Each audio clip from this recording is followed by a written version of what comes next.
Hello guys! Ayan, bumili ako ng tattoo. May tattoo din ako. Siyempre naman. Ako bumili.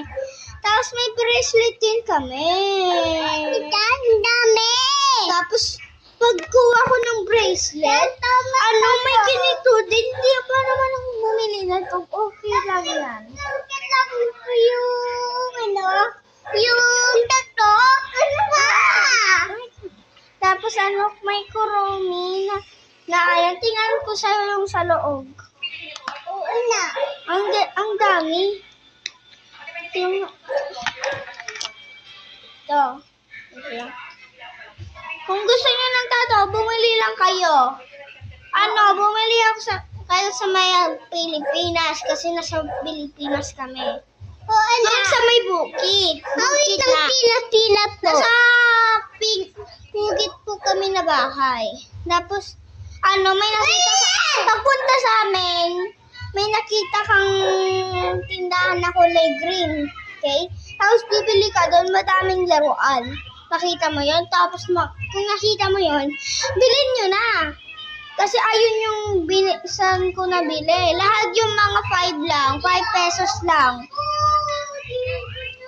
5 pesos lang po to. Lahat doon nung pinapapatinda, 5 pesos. Ang ganda doon. Mas maganda pag bumili mong mga bata doon. Ay, easy lang mag-ipon na pera ng 5. Yung 50 ko kasi ano ba yan?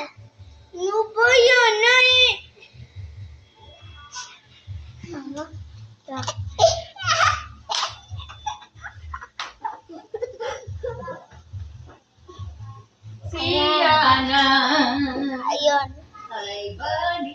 Uy, ako madami. Doon may Rubik's doon. Sa loob. Pwede din may Rubik's. Tapos may kubo. Ay, hindi. Basta. May pang ganyan para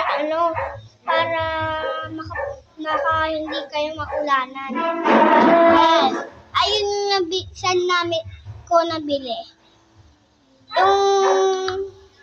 Yung alam mo, comment kayo.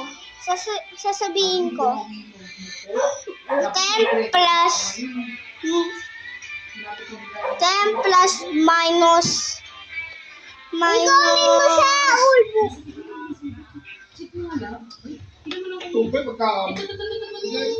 Ito na.